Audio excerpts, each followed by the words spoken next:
بسم اللہ الرحمن الرحیم۔ لیلۃ القدر اور تہجد۔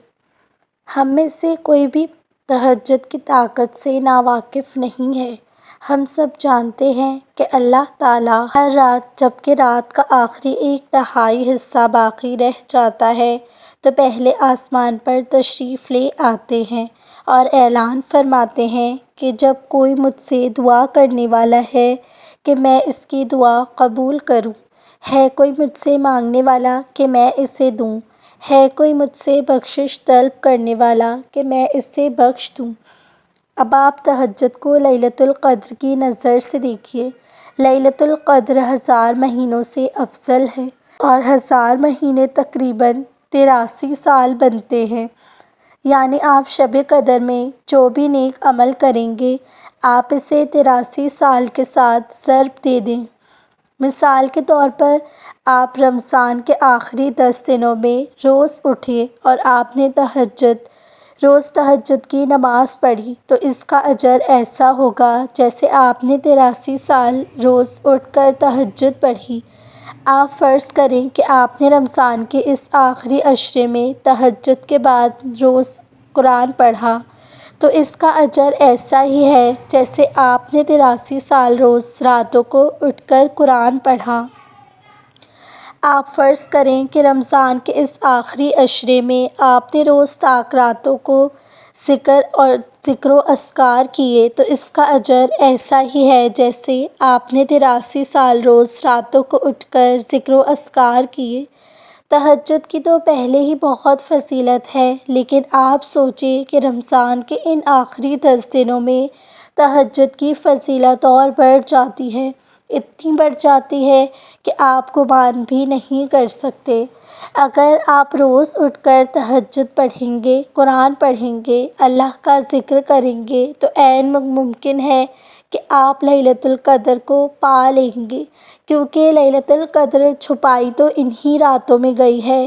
تو جو روز اٹھ کر عبادت کرے گا وہ تو آخر کار اس رات کو پا ہی لے گا۔ تو اب آپ یہ سوچیں کہ اگر آپ نے اس رات کو پا لیا تو آپ کی دعائیں کہاں سے کہاں پہنچ جائیں گی، آپ کے سارے سابقہ گناہ معاف کر دیے جائیں گے، آپ کی مرادیں آپ تک پہنچا دی جائیں گی، آپ کے لیے تقدیر کے خوبصورت اور خوش کر دینے والے حیرت انگیز فیصلے اتار دیے جائیں گے۔ ذرا سوچئے کہ کتنی بڑی بات ہے، یہ کتنا بڑا گولڈن چانس ہے یہ آپ کے لیے اپنے رب کو راضی کرنے کا۔ تو کیا آپ یہ چانس آپ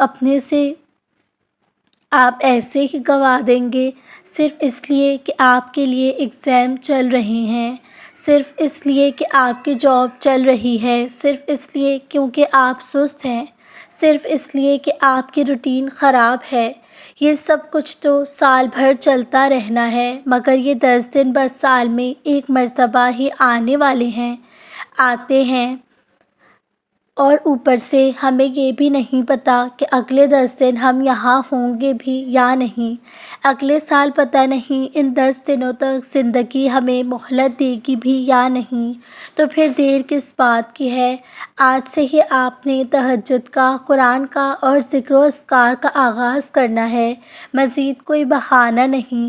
اگر آپ کے ایگزام ہو رہے ہیں، آپ کا ٹائم ٹیبل بہت بزی ہے، آپ کو سمجھ نہیں آ رہی کہ آخر آپ ان راتوں میں وقت کو کیسے مینیج کریں کہ آج یہ پوسٹ آپ کے لیے آج یہ ویڈیو آپ کے لیے اللہ کی طرف سے ایک نشانی بنا کر لائی گئی ہے، آپ کو یہ بتانے کے لیے کہ اگر کوئی کوشش کریں گے تو آپ لیلۃ القدر پا سکتے ہیں، آپ اگر تھوڑی سی محنت کریں گے تو آپ بھی 83 سالوں کی عبادت کے اجر کے حقدار بن سکتے ہیں، آپ کی دعائیں بھی پوری ہو سکتی ہیں، آپ کی مغفرت بھی ہو سکتی ہے، آپ بھی اللہ کو راضی کر سکتے ہیں۔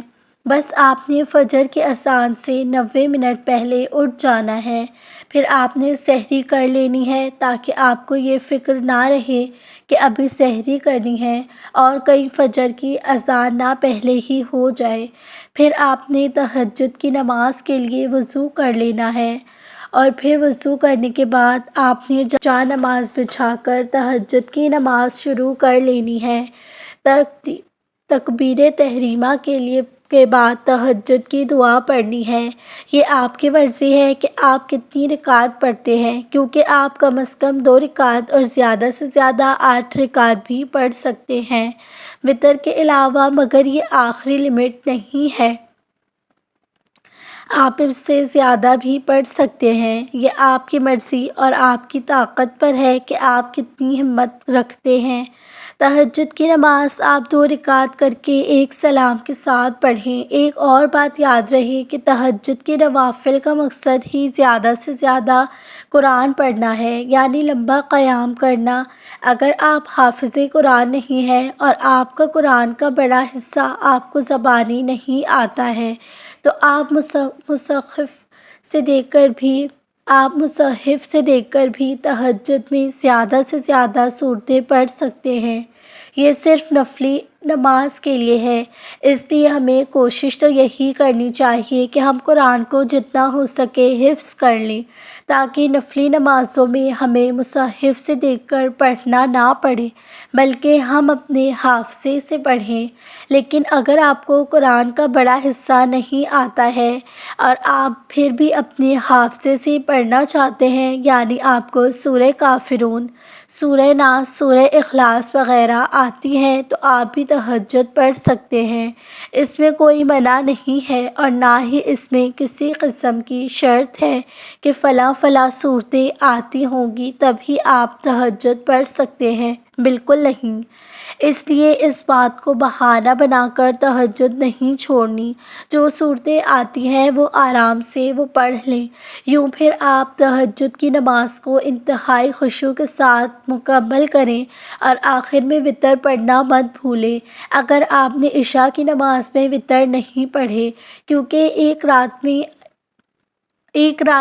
ایک وتر ہوتا ہے، ایک رات میں ایک ہی وتر ہوتا ہے۔ اگر عشاء کی نماز میں آپ وتر پڑھ چکے ہیں کیونکہ آپ کو ڈر تھا کہ کہیں آپ تہجد کے وقت اٹھ نہیں پائیں گے، تو پھر آپ تہجد میں وتر نہیں پڑھیں گے۔ پھر تہجد کی نماز کے بعد کچھ دیر قرآن پڑھیں، ذکر و اذکار کریں، اللہ سے خوب مانگیں، خوب توبہ کریں، درود شریف پڑھیں، مسنون دعائیں پڑھیں، اور بس اتنی سی بات ہے کہ آپ اپنے اللہ کو راضی کر لیں۔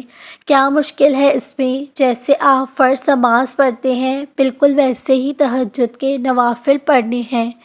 کیا 90 منٹ نہیں نکال سکتے آپ اپنے رب کے لیے؟ یہ 90 منٹ آپ کی عبادت کو 83 سال کی عبادت کا درجہ دے سکتی ہے۔ تو پھر کیا آپ آج سے تہجد شروع کر رہے ہیں؟